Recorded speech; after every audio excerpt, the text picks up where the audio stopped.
हमीरपुर से 2 बार कांग्रेस के प्रत्याशी हारे और जनता की तरफ से नकारे एक डॉक्टर, जिन्होंने कल बयान दिया कि डॉक्टर जनक राज जी को परमिशन लेनी चाहिए थी। तो डॉक्टर कोई चलते फिरते लोकल डॉक्टर नहीं थे जो जिन्होंने एक हॉस्पिटल छोटे से में नौकरी की है। वो हिमाचल के सबसे बड़े न्यूरोसर्जन हैं और एक सबसे बड़े कॉलेज और इंस्टीट्यूशन के वो एमएस रहे हैं। तो उन्होंने एक जो प्रेस कॉन्फ्रेंस करते हुए एक बात कही कि संस्था ने इंटीमेट नहीं किया था, परमिशन नहीं ली थी। तो ये सीएमओ ऑफिस का इंटीमेशन लेटर हमने दिया था और बाकायदा सीएमओ ऑफिस से स्टैंप लगी है, ऊपर डाक PA2 रजिस्टर है और सीएमओ साहब ने कहा था कि हम इसको देखते हैं। उन्होंने यह भी कहा कि डॉक्टरों की वहां जब कैंप लगाना होता है तो डॉक्टरों की डिग्रियां वहां जमा करनी पड़ती हैं।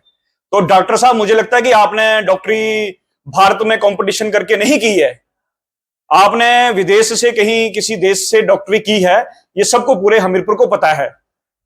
लेकिन आप उस डॉक्टर के ऊपर, न्यूरोसर्जन के ऊपर, डॉक्टर जनक के ऊपर प्रश्न कर रहे हैं, जो एक गरीब गद्दी परिवार से भेड़ पालक का बेटा है, जिन्होंने न्यूरो डॉक्टरी की, न्यूरोसर्जरी की पढ़ाई की और एक बड़े इंस्टीट्यूशन में वो एमएस के पद पर रहे। और आज भरमौर की जनता ने, पांगी की जनता ने उन्हें बहुमत 5000 से ज्यादा वोटों से विधायक बनाया। क्या उनको पता नहीं था? आपके प्रशासन के दबाव से पहले राजेंद्रा होटल जो हमने बुक किया था वो वहां से हमें हटाया गया, फिर हमने एक और वेन्यू किया, वहां से हटाया गया, फिर हमें हारते नकारते हमें गीता भवन करना पड़ा। नहीं तो आपका प्रशासन का दम चलता तो आप हमें वहां से भी निकाल देते। लेकिन वहां 100 से ज्यादा मरीजों ने विरोध किया और आपका विरोध किया। अगर आपको लगता कि डॉक्टर कुछ गलत कर रहे हैं तो मुझे नहीं लगता कि वो आपकी कांग्रेस पार्टी को लगता होगा और आप जो 2 बार हारे नकारे यहां से प्रत्याशी हैं आपको लगता होगा, लेकिन जनता को नहीं लगता है। जनता बड़ी दूर दूर से उनके पास आई थी और उनसे मिलने के लिए आई थी, उनको दिखाने के लिए आई थी। गरीब लोग आए थे, व्हीलचेयर पे लोग आए थे, स्ट्रेचर पे लोग वहां आए थे और इतनी भारी बारिश के बावजूद 100 से अधिक संख्या से मरीज वहां आए। तो आपको थोड़ी सी समाज की चिंता करनी चाहिए। कांग्रेस पार्टी और मुख्यमंत्री की चिंता आप छोड़ दीजिए, पूरे प्रदेश को पता है आज हॉस्पिटलों का क्या हाल है। आप अपने विधानसभा के हमीरपुर हॉस्पिटल का देखिए, टांके लगाने के लिए धागे नहीं है, डॉक्टर नहीं है, मेडिसिनें नहीं है, खत्म है आपके पास।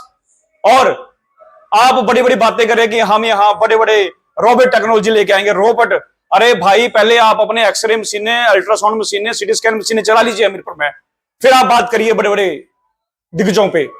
आप बात कर रहे हैं, आप 28-29 करोड़ की मशीनें लगा के रोबोट वाली उसकी वाई लूट रहे हैं। आप ये नहीं बता रहे कि आपके हमीरपुर की दयनीय हाल है। अभी आपने देखा होगा, मैं मीडिया कर्मियों साथियों से ये साझा करना चाहता हूं आप सब जनता से, कि 2 दिन पहले ही अभी नदौन हॉस्पिटल में रात को एक मरीज एक्सीडेंट हुआ तो उसको लेने के लिए एम्बुलेंस नहीं थी, ड्राइवर नहीं थे, रात्रि डॉक्टर नहीं थे और वीडियो में किसी ने बताया कि यहाँ डॉक्टर नहीं है, रात को एम्बुलेंस लेने के लिए कोई नहीं आया। तो आपकी परिस्थितियां बहुत दयनीय चुकी हैं हमीरपुर और नदौन की। आप उसकी देखिए, आपको जनता ने 2 बार हराया है, आपको नकारा है। अब मान लीजिए, आपने जब अपनी डॉक्टरी की पढ़ाई की विदेश से, तब आपके पिताजी मंत्री हुआ करते थे बहुत बड़े, लेकिन वो डॉक्टर तो गरीब परिवार से आया हुआ व्यक्ति है। वो एक भेड़ पालक का व्यक्ति है जो पहाड़ों से आके गरीब लोगों की दर्द को जानता है और आज फ्री ऑफ कंसल्टेंसी सबको दे रहा है। तो मुझे नहीं लगता कि ये डॉक्टर साहब ने कोई गलत किया है। मैं इतना कहना चाहूंगा। कोई प्रश्न?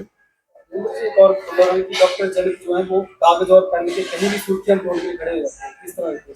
सर, डॉक्टर जनक जी, जैसे मैंने आपको अभी बातों में ही बताया कि डॉक्टर जनक जी का जो जीवन परिस्थिति है बहुत गरीब परिवार से रही है और उनके पिताजी एक भेड़ पालक थे, गद्दी समाज थे, वो आते हैं। तो उन्होंने गरीबी देखी है, जो पांगी और भरमौर से वो हैं, तो वहां डॉक्टर हॉस्पिटल नहीं हुआ करते थे उस वक्त। तो उन्होंने देखा है कि मरीजों को मरते हुए देखा है, दयनीय स्थिति में देखा है।